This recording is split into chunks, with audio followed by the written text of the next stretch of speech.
Usatine Media presents the Atlas of Emergency Medicine Flashcards. This is a great way to learn emergency medicine while having fun. There are over 200 flashcards with very excellent photographs and interesting cases that you can browse through in the contents and read about these things and learn about all the different kinds of emergencies one might see, their diagnosis and treatment, their clinical findings, and you can go back to the contents and keep looking, and you can see we were looking at the head and neck area, and now we've got some skin problems. There's an organization to the flashcards. Or, if you'd like, you could go straight to the Q&A and start testing yourself. So here we see a red eye, and let's click on it so we can make it larger. And we have to decide, well, what's wrong with this red eye? It looks like there's something wrong with the cornea too. So let's go back and see.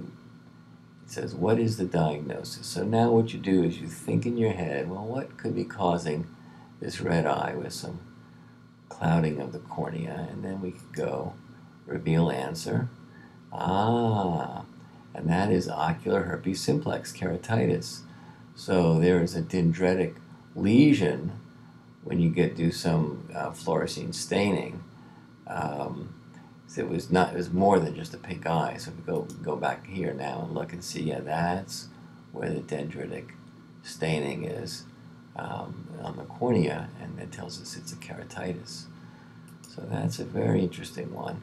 So I would say at this point we would actually know this pretty well, so we can move on to the next one. That's actually just, well, we've already done this, so we could, oh no, we haven't finished it. Let's reveal the answers. Let's find out the clinical findings. Let's find out about treatment.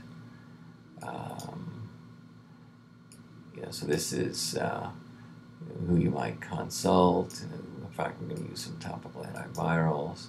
And now, once we know a little bit about the treatment, in fact, we can use this really to decide how to make a treatment because it's very complete. We go on to the next card. And now we see this thing here.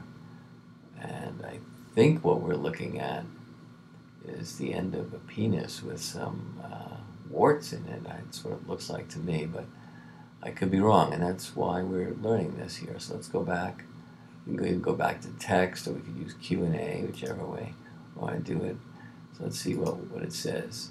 Yes, this was condyloma acuminata penile, and the reason that they're coming out like this is it's the end of the uncircumcised foreskin that is showing. The foreskin has not been pulled back. It's in that position where the warts are coming out the top, and then we can reveal the answer. We can learn about the HPV.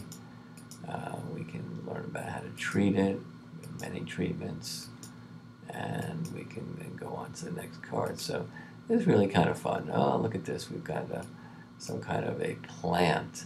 I wonder if it's belladonna alkaloid or something like that, or what is this? It is a foxglove. Okay. So, and this can cause poisoning. So, yes, so that's a good one. A foxglove, like it's basically a digoxin. Reveal the answer, and we learn about all these kinds of things that can poison you if you eat these plants. Okay, so that's one way of using this. The other way is to do a search. Let's say you just want to learn more about a particular problem. Let's say you want to learn about dacrocystitis. You've looked at it once before, but you want to refresh your memory. And you can go to this here, and you can read the dacrocystitis flashcard. You can click on the picture, see this very nice red, swollen area where the inflammation is occurring at the where the lacrimal duct is draining into the nasal cavity there, the nasal passage, and you see the inflammation like that. You see this often in babies, but here it is in an older child. And this is actually, along with the strep pharyngitis, a very interesting condition. But we just did it by searching. So that's one way to do things. Another way is we could look now at lupus, it's been typed in, or we could type something in ourselves. And now, let's say we want to start typing maybe a word that's not so easy to spell, and see what we might find. Let's try, well, erythema sometimes can be tricky to spell, or erysipelas, that's even harder.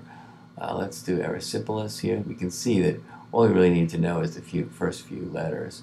Now we can take a look at erysipelas, and that's a great case of erysipelas. Look at that. I mean, just a really bad cellulitis superficially on the face with edema, and just a fabulous picture. Not so nice for the man, but I suspect he did well with treatment. We can learn all about erysipelas. Okay, even comes from San Antonio, where Usatine Media is housed, and where we do our work. So let's go back, and we can show you how we have so we've looked at content, search, Q&A. Now we made some bookmarks earlier, things that we didn't know so well, and things that we know.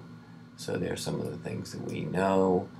We could go back to those to reinforce things, or we could go back to the ones that we have not, we decided we didn't know so well, like a suppurative parotid sialadenitis, actually not even so easy to pronounce, but when you get your parotid swelling, which looks like a mumps type case, right? And then there are all different things that can cause this to occur. You can learn about the clinical findings as well as the treatment. Let's say we want to now say we know it because we've studied it, we now know, and that's pretty good. It's a really great way to figure out what things you know and don't know, and then all the things that are unmarked that haven't even, maybe haven't gone through them yet. So the other thing we can do, if we go to more, we can see where we can actually create notes, like on this pyogenic granuloma card. I made a note, send to pathology to rule out melanoma. This could be an amelanotic melanoma, erythema nodosum. It's a great photograph, but pretty dramatic. I mean, you don't always see so many red spots. Sometimes it's more of a light pink, and here we have sort of a dark red, and so the note was not always so dramatic. So there are ways to make notes.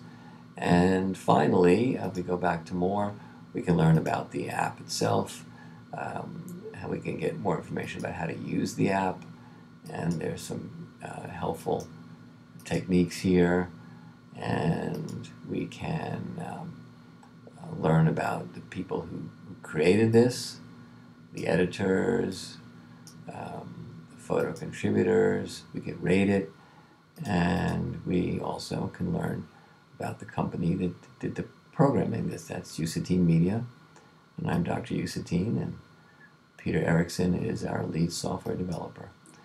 So this is our app for you today. I encourage you to take a good look at it because there's a lot to learn here, and it's a fun way to learn. Thank you very much.